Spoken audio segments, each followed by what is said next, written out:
Hey everybody, I am Sir Jet, and welcome back to the vlog, The Road to Empowerment. So, today I'm going to talk about porn. Well, specifically my porn career and what it's been. I've been hoping to share this information with people for a while, but it took me a really long time to see what's the lesson in actually explaining all this stuff.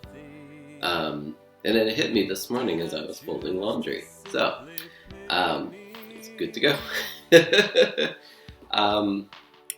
We can start from the beginning. So basically, if you watched, Sir Jet Private Parts vlog and you watched part 1, I explained I decided to go into porn in hopes to get the money to record an album and return to music. And I did that in a way. I mean, I finished the album Empowered Bottom and I released the video, and I'm trying to release the album. It's taking longer than I thought it would. Thank you, CD Baby.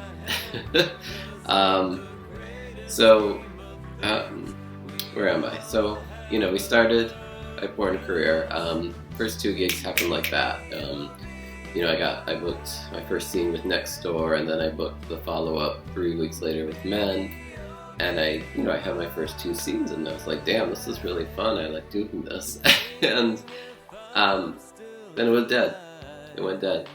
And I was with my agent Shane Frost at the time, and I said, well, what gives? I thought we were on a roll.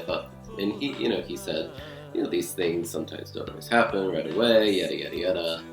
And eventually I booked a few more with him through smaller studios. They didn't pay as much. They weren't as thrilling, although some of the Peter Fever stuff was fun. It was a couple of scenes, and I said, well, maybe I need a new agent. So, I fired Shane, and I found the one I wanted. His name it was Chris Crisco, Choice Talent, because I was like, well, his repertoire is all these guys with good bodies, maybe that's my man. Chris was very hard to get a hold of. Took literally 9 months for him to finally call me back, because every time I would text him or blah blah blah, he'd say, great, let's talk later. Nothing would happen. So I was skeptical, but it was actually through Mark Henderson, the photographer, who basically said, finally, you need to work with Joel, please call him, his career's failing. So we finally had our meeting, and Chris Crisco basically said to me, I'm not gonna lie, he said, you've been blacklisted by all the studios. They don't want to work with you because you have bleached blonde hair and you have very white skin, and they think you're ugly, and they don't want to work with you until you decide to change. And the first reaction was, well, how did I get those first 2 gigs in the first place? And an answer for that. But I said, if it's for my career, I guess I'm willing to. And so I did that. As you saw online, I went back to the dark hair color, and I joined a tanning salon and started tanning. And a couple of months went down the line, and he got me a scene with Gay Wire, which is not the greatest company. It pays well, but their advertising dead. It's not like a recognizable name, and scenes were okay. I mean, they're weird and awkward, but they were okay. And then that was it.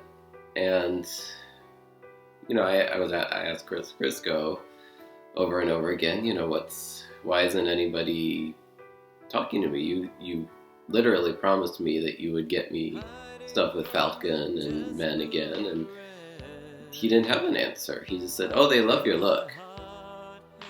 So they love my look, but they don't want to hire me, thanks.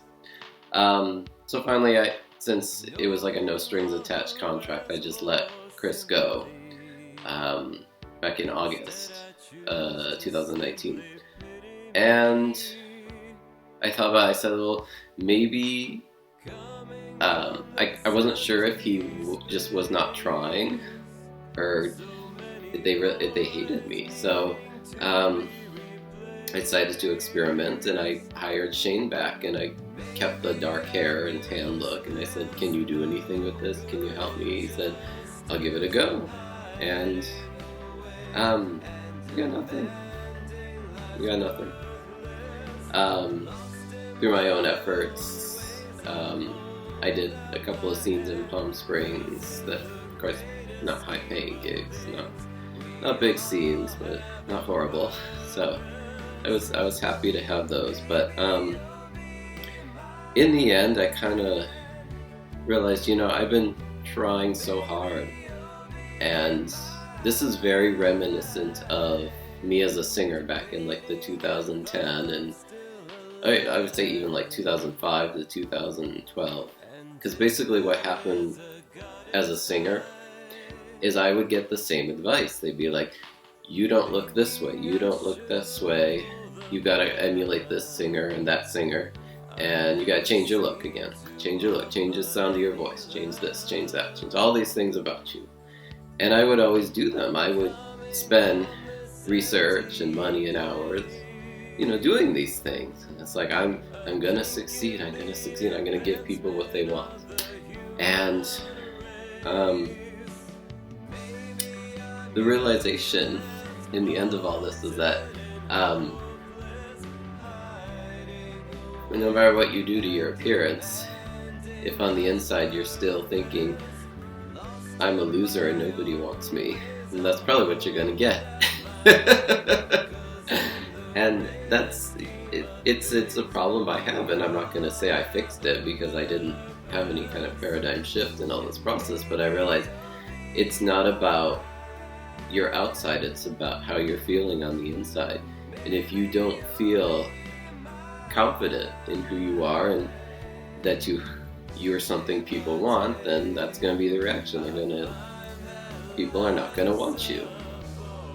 And I share all this because at the end of 2019 I was like, screw this, I'm going back to how I want to look, because I'm about to release this album and I want to represent me. I don't want to represent a version of me that I think people like, because even when I did change, it didn't amount to anything. Again, another moment in my life like that. And I'm not mad. I'm not upset. It's more like I realized it. It was more like, it's like a oops, I did it again kind of thing. And who knows, once the world heals from the current circumstances, what opportunities lie ahead. And I think from this point forward, I'm just going to give more of an effort to be more confident in my skin and not worry so much what people say and think about my appearance. Let's face it, I'm not ugly, but it's like not. I feel like maybe I'm just not at this point. I'm not as desperate for attention, and it's like they want me or they don't want me. That's how it's gonna be from now on. I'm not gonna kowtow to anybody's approval to change this about my looks or that about my looks, because I gave them all they wanted and they still didn't want me. So, like I said, it came from within. I still wasn't confident when I changed everything about my outside. And like I said, I share this all with you today because I want you to really think about the things that you want in life. And it's not really things out there that's stopping you from getting it. It's all about what's in here, and it's all about what's in here. So that is my lesson today and my food for thought. Please share and comment and let me know your thoughts below. And hope you have a good rest of your day, and just try to stay positive.